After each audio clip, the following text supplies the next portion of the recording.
Hai guys, selanjutnya untuk chapter 6 di tentang meaning kita bahas tentang nearest network algorithm. Jadi di sini ini salah satu algoritma klasifikasi ya yang populer yang sering dipakai. Oke, kita lanjut. Jadi algoritma nearest network itu adalah pendekatan untuk mencari kasus kita dengan menghitung antara kasus baru dengan kasus lama. Jadi contohnya di sini adalah bagaimana sih kita mencari pencocokan bobot dari jumlah fitur-fitur yang ada. Jika diinginkan mencari solusi terhadap seorang nasabah baru dengan menggunakan solusi dari nasabah terdahulu. Jadi berikut merupakan metodenya. Contohnya terus untuk mencari kasus-kasus nasabah lainnya di mana yang akan digunakan itu data dari kedekatan kasus nasabah baru dengan nasabah lama. Jadi data ini antara satu dengan yang lainnya itu saling terkait. Oke. Berikut contohnya untuk gambarnya. Contohnya itu data lama, data baru. Ini antara A, B, dan C itu saling terkoneksi antara satu dengan yang lainnya. Terus berikut adalah untuk rumus penggunaan. Jadi rumus ini adalah similarity itu untuk menghitung antara kedekatan kasus. Di sini menggunakan contoh rumusnya yang bisa Anda lihat. Terus jadi di sini kedekatan umumnya berada pada nilai antara 0 dan 1. Jadi nilai 0 itu contohnya mutlak tidak mirip dan nilai 1 itu mirip dengan mutlak. Oke. Untuk menentukan seseorang calon mahasiswa akan bermasalah atau tidak bermasalah, jadi kita menggunakan pendekatan kriterianya. Contohnya dengan jenis kelamin, pendidikan, kota. Oke. Jadi kita mau mencari nanti hasil akhirnya itu bermasalah atau tidak menggunakan pendekatan algoritma NN di data meaning. Oke, saya punya kasus berikut ini. Jenis kelamin nomor 1, 2, 3, 4, dan 5. Oke. Jadi ini yang dipakai kelaminnya, pendidikan, kota, dan bermasalah. Dari kasus ini kita yang tanya ini kan kita mau cari ini bermasalah atau tidak. Jadi kita tentukan dulu nilai-nilai atribut dan nilai bobotnya. Contohnya jenis kelaminnya itu 0,5, pendidikannya 1, kotanya 0,75. Oke.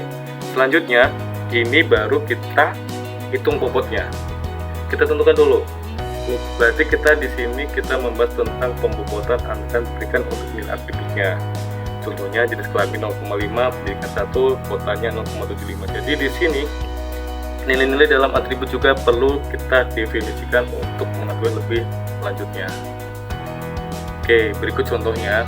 Jadi kita kelompokkan menurut jenis kelamin. Jadi di sini ada datanya 4, itu nilainya laki-laki, laki-laki. Ini antara pendekatannya. Jadi kalau sama 1, kalau beda itu 0. Contohnya ini kita untuk pendekatan nilai jenis kelamin. Selanjutnya nilai atribut pendidikan. Oke. Pendidikan ini jika contohnya ini SMA 1, SMA SMK 05, SMK 05, dan ini pendekatannya. Dari sini maka kita dekatkan dulu dari kasus tadi. Ini nilainya sudah ketemu. Baru kita lanjutkan untuk nilai kota. Jadi ini kelompokannya jika sama itu 1, jika beda 0. Oke. Selanjutnya, apabila terdapat kasus calon mahasiswa baru jenis kelaminnya L, pendidikan SMA, kotanya Batam, ini tipe. Apakah calon mahasiswa tersebut akan bermasalah atau tidak? Jadi kita menghitung dari kedatangan kasus baru dengan kasus yang sudah ada. Oke. Jadi pertama sekali itu kedekatan nilai atribut jenis kelamin. Contohnya laki-laki dengan laki-laki 1. Bobot atribut jenis kelamin 0,5 dari kasus 1. Kedekatan nilai atribut pendidikan contohnya 0,5. Bobot atribut pendidikan 1, dan kedekatan nilai atribut statusnya itu tidak bekerja atau bekerja itu 0. Bobot atribut statusnya itu 0,75 yang sudah kita tentukan. Oke, baru kita masukkan ke rumus similarity ini berikut. Contohnya jarak A kali B ditambah C kali D ditambah E kali F dibagi B ditambah D ditambah F. Maka totalnya didapat adalah 0,44. Selanjutnya kita cari untuk perhitungan keduanya, itu didapat nilainya itu 0,778.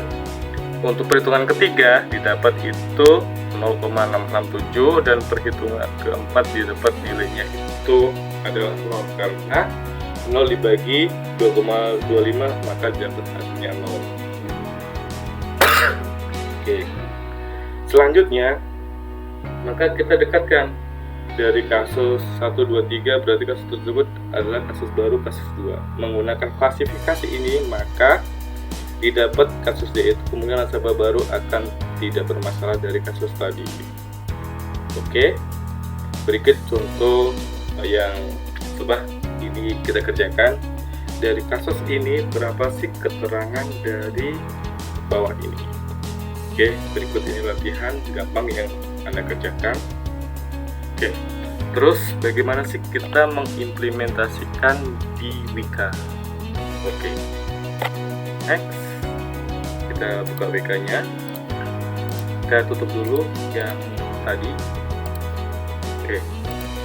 Selanjutnya kita ambil Explorer.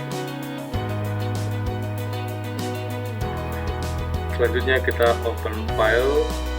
Kita cari di mana penyimpanannya. Oke, contohnya ini. Tadi sudah saya buat dalam bentuk seperti ini. Oke. Ini contohnya. Oke.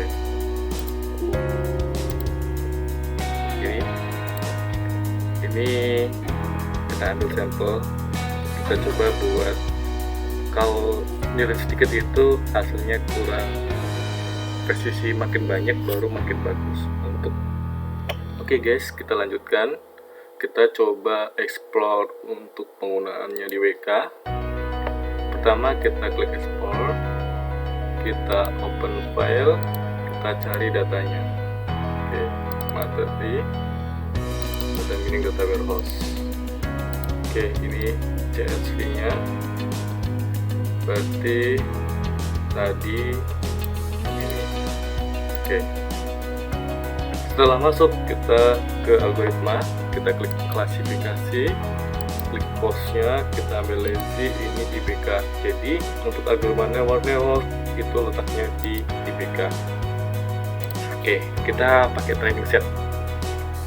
Quick start. Berikut ini hasil nilainya untuk nilai trainingnya.